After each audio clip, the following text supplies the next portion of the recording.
Assalamualaikum warahmatullahi wabarakatuh. My name is Miew bin Zahari. This video was made as a presentation for my report for my industrial training. So for introduction, I'm doing my industrial training at Malaysian Rubber Board at Jalan Ampang, Kuala Lumpur. So this is a little bit info for Malaysian Rubber Board. So Malaysian Rubber Board was established on the 1st January in 1998. Its primary objective is to assist in the development and modernization of Malaysian rubber industry, starting from the cultivation of rubber tree until to the manufacturing and marketing of the raw rubber and rubber-based product. So one of the service provided by Malaysian Rubber Board is the Getah Global Testing and Consultancy for Rubber, which is the department that I have been placed in for my industrial training. So this department serves as a testing facility for rubber and rubber-based products. This is the organizational chart for the company. So the task of assignment that has been given by my supervisor, Mr. Muhammad Hairul Azman bin Abbas, is to compare the result of thin layer chromatography and high performance liquid chromatography for the standard of accelerator and antioxidant used in rubber and rubber-based products in different concentrations. So the introduction is chromatography is a technique for separation, identification, purification of components in a mixture for qualitative and quantitative analysis. So it is a separation technique based on the distribution of component between two phases, which is the stationary phase and mobile phase. So the standard that we have been used in this analysis is the accelerator and antioxidant. Accelerator is a chemical added to speed up process of vulcanization of rubber, which is also contribute to the better physical properties and aging resistant in rubber. For the antioxidant is a chemical that are used to terminate a chain reaction of radical that oxidize the rubber, degrading it, causing a rubber article to fail. So this antioxidant used purposely to prolong the serviceability of a rubber article. So this is the objective of my analysis, is to compare the result of different concentration of standard accelerator and antioxidant used in rubber and rubber-based product using two techniques in chromatography, which is thin layer chromatography and high performance liquid chromatography. So the problem statement for this analysis is thin layer chromatography is more suitable for qualitative analysis rather than quantitative analysis based on its ability to provide accurate and precise result on the amount of detection.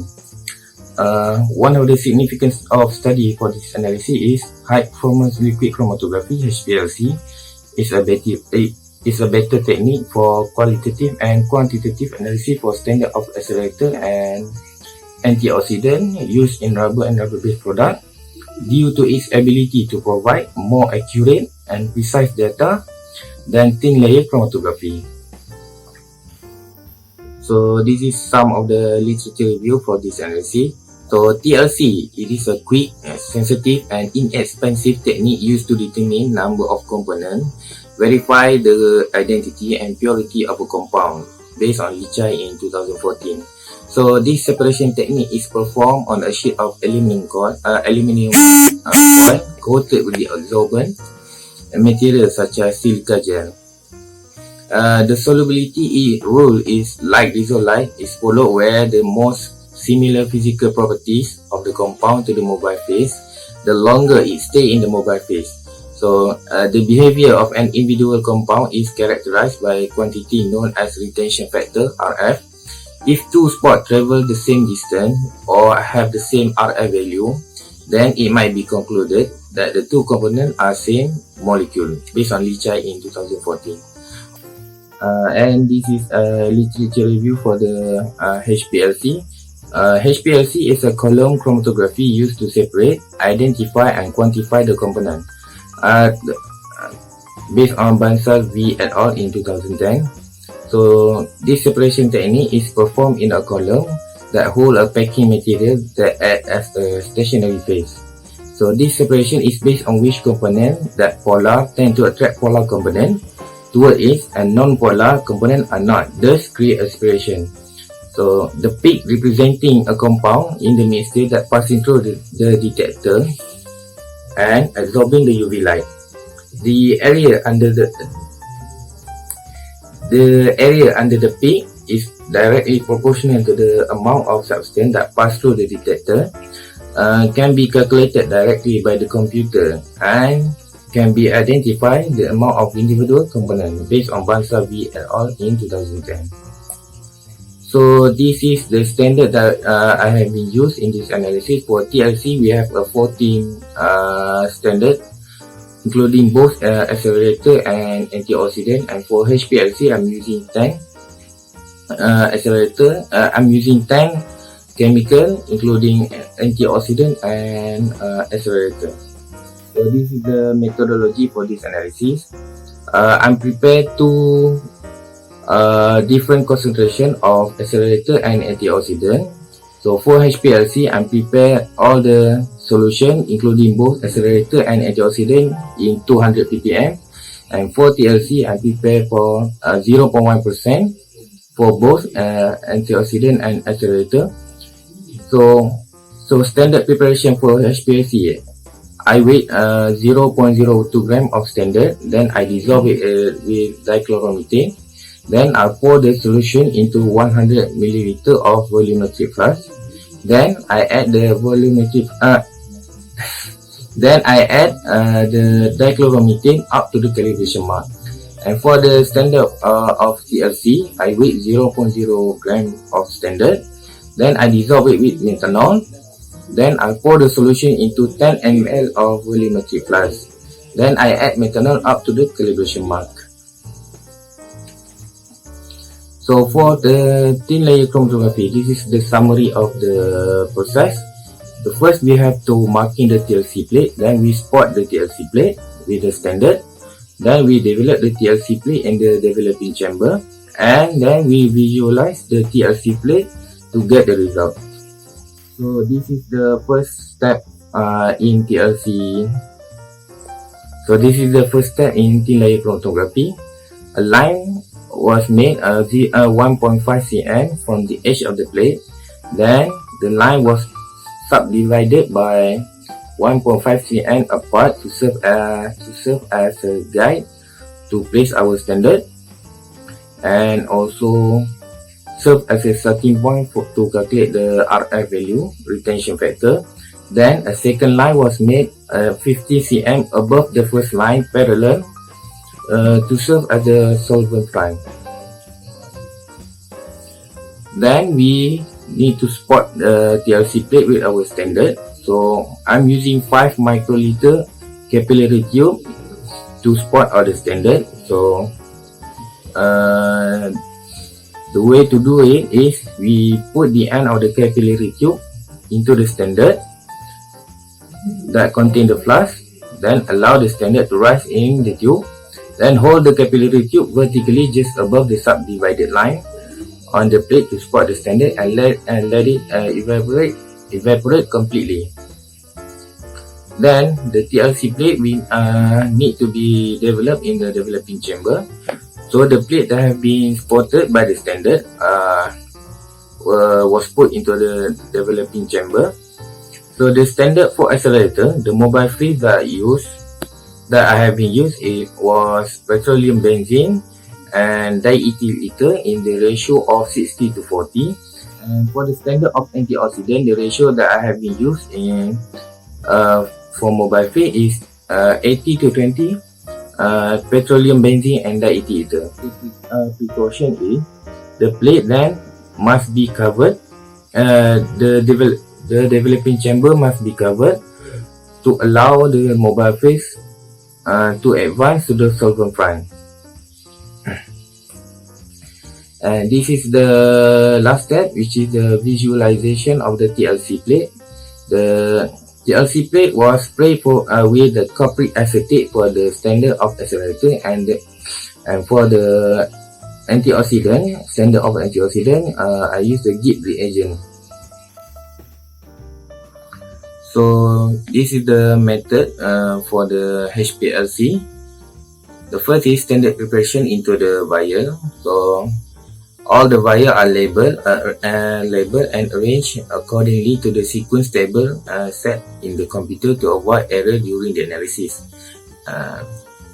Then after all the vials have been labeled, then 2 ml of each standard were filtered using 0.5 microliter string into the screw cap vial.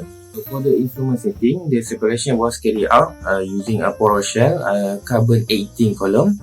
The mobile phase used is the acetonitrile and water in the ratio of 19 to 10 at the flow rate of 1.2 milliliter per minute isochronically.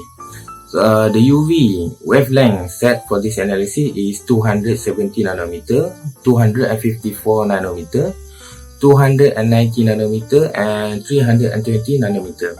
So this is some precaution to do the HPLC analysis. The instrument was run before the analysis to push all the bubble and to get stable and constant flow rate.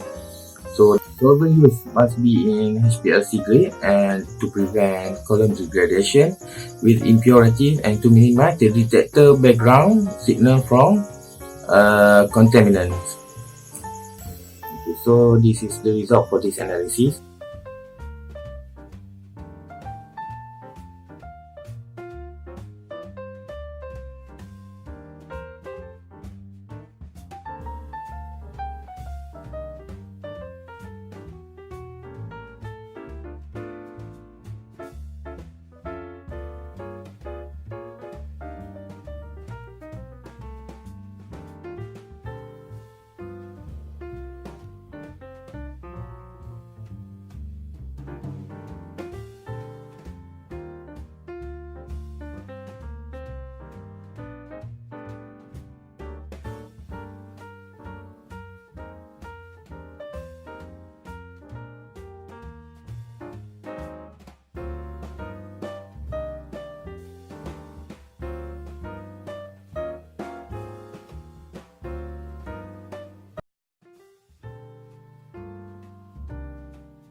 Based on this result, we can see that clearly that thin layer chromatography for both standard of solution of accelerator and antioxidant prepare in 0.1% gave a better result compared to the standard prepare for HPLC in 200 ppm.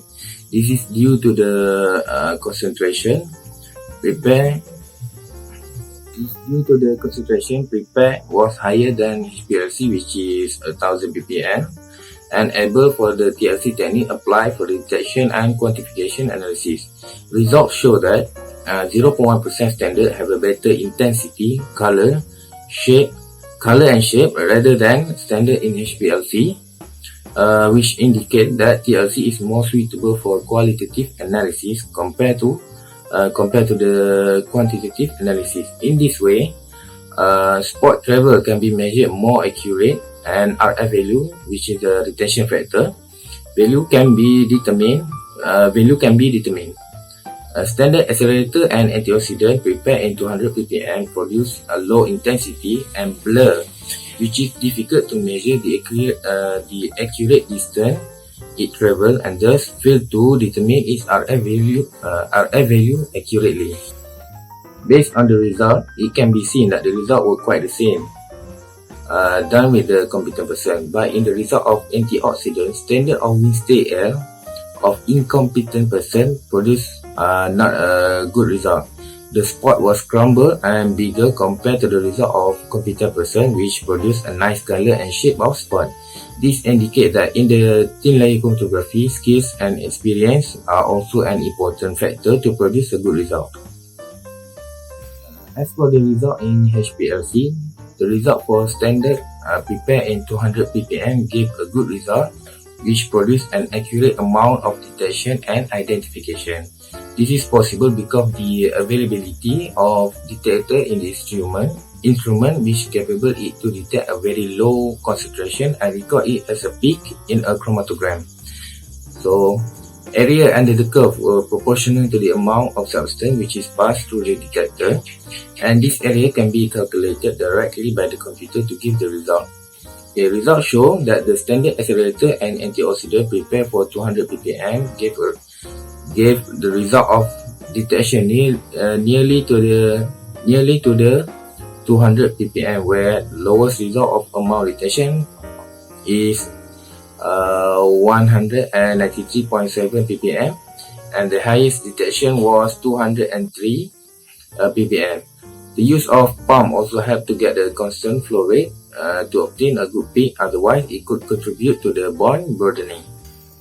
However, the peak produced for ZDEC, ZPMC, ZDBC, ZBED and ZDMC in standard of 0.1% produce not a good result, which is a double peak, and also there are peaks that are not well separated. This is because the missing step were to convert the zinc ion with cobalt in the derivatization technique. Because according to DP et al., determination of zinc complexes does not appear to be straightforward. Derivatization is a technique which transforms a chemical compound into a product of a similar chemical structure. So, derivatization can be achieved by electrochemical reactions such as reduction, oxidation, or by addition or displacement of reaction. So, based on the result, the peak produced in the chromatogram it might be nickel or other metal in the stainless steel, which is need to be extended study to determine it. Other standards produce a good single peak which can be used for determination and quantification by using area under the peak that can be calculated directly by the computer to determine its amount. So, in conclusion, based on the result compared between TLC, thin layer chromatography, and high performance liquid chromatography, it can be concluded that HPLC is a better technique for qualitative and quantitative analysis for the standard of accelerator and antioxidant in 200 ppm, but in 0.1% concentration of standard. A standard like ZDEC, ZPMC, ZDBC, ZBED and ZDMC need to be derivatized first using cobalt 2 chloride to produce a good peak to be analyzed.